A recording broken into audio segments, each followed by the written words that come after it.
All right, what's up, people? Just got done watching The Matrix Resurrections, and this is gonna be my review. Now, there's gonna be I don't want to I don't want to include spoilers. I'm gonna try not to, because you need to watch this movie for yourself. But one or two might slip in. I don't fucking know, between what's in the trailers and whatnot. So the first thing I'm gonna say is, to give you a sense of how I felt about this movie, I'm gonna say like this: if I had to rank the four Matrix movies, now there's four, where would I put this? And I would say it's not as good as the first one, but then again, what the fuck is that was an instant classic? Okay. Is it better than the second one? Because obviously the third one is last. We all know this. And I would say yes. So I would say it is the second best of the four Matrix movies. But it's close. Me personally, I have a soft spot for Reloaded, so but I still think this is slightly better than Reloaded. Now, what I'm going to do is right out the bat, I should say right off the bat or right out of the gate. I mix my metaphors there. Is what I'm going to say is I'm going to deal with some of these concerns that people have and why people are giving it low scores. Is Neo nerfed in this movie? Sort of. If you watch it all the way through, no, he's not. But he is sort of nerfed in certain parts, but they explain why he's nerfed and what's really going on. And what you have to understand, if you watched Reloaded, is that in that Matrix movie, the architect reveals that the Merovingian hinted at it earlier, but the architect revealed that this was actually the sixth iteration of the Matrix. And that was in that trilogy.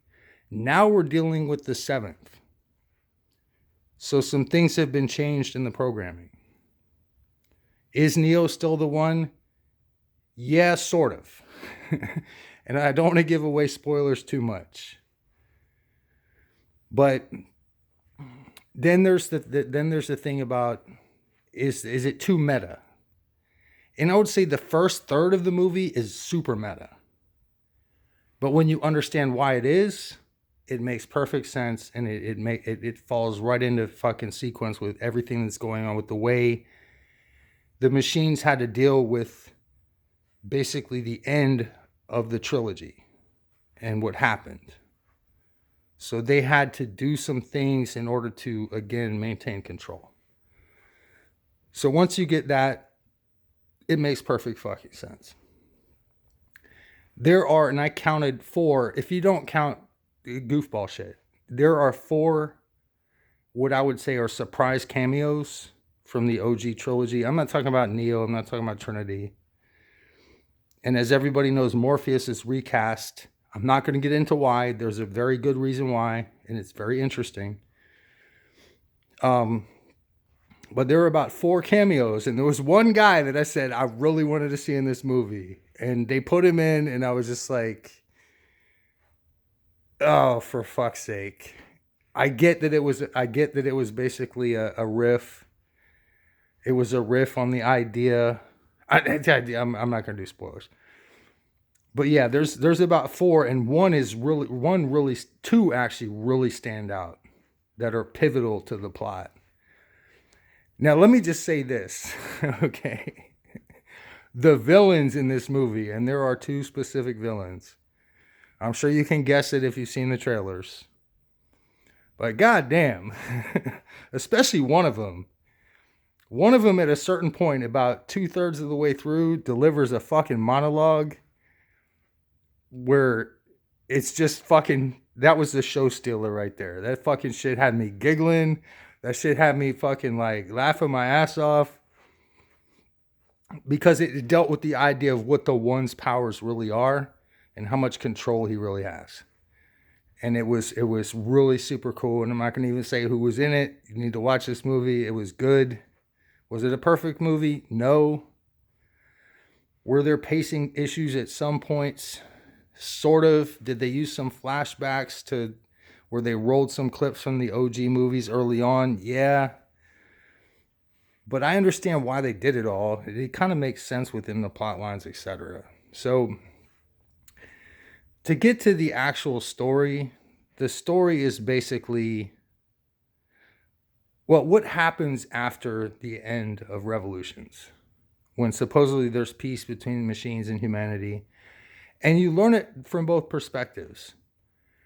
There's a good deal of this movie that takes place in the Matrix, and there is a significant amount of it that takes place in the real world. And what has happened in the real world, and how long, what's the time differential between what happened in revolutions and what happened now? How did Neo and Trinity survive? And I think it's going to be interesting when you see what actually happened as to what was really going on and what the machine's plans ultimately were. And I think it worked brilliantly. I think if you actually think about it, because ultimately what this movie's about is this is not going to be a spoiler because this is a meta. But ultimately it's about what level of control are we willing to accept in our lives. If you spin a narrative a certain way, you're just going to get people to fall in line just because. And I thought this movie did better than any of the first three in really showing how that works. In really showing how people, at one point the main villain says sheeple. At one point the sheeple are just willing to accept being told what to do. And this is your world and you accept it. Yes, boss. I'll be accepting the world, boss. I think the commentary, the philosophical commentary in this movie was on par with the first, just in a different angle, because there's a lot that's transpired in between. And speaking of which, there's a lot of technologies that have advanced. And they do a really good job of exposing that and showing, that kind of stuff. So, I mean, I could go, who else do I want to talk about? What else do I want to fucking talk about? When I did the meta, I did the cameos, which I'm not going to name. I did the criticism. They're going to say, oh, this is The Last Jedi, or, oh, it's girl power. Sort of, but not really. I mean, if you watch it all the way through, you'll understand exactly what's going on, and that Neo, look, he's the one, okay? They deconstruct the idea of the one, as they did in the second movie, when they said the one is just an anomaly of choice. And they followed that up in this movie by deconstructing it even further. And what the machines did was that they decided that, oh, wait, like each iteration learns from itself. So they learned from the concept of the one. So they did something different. But at the end of the movie, you have no fucking, well, I'm not, see, if I if I say it's not the one, it's the two, then I fucking just spoiled something. But I said spoilers might fucking pop out. But yeah, and it's open-ended, so they could either leave with this one. They could leave, and I don't think they're going to make a fifth one, to be honest with you. I think Keanu's getting a little old in the gruff. And I don't think the money's going to be there. Because honestly, I think all of these fucking channels that just want to go out and fucking talk shit about strong women and, oh shit, it's fucking, it's woke.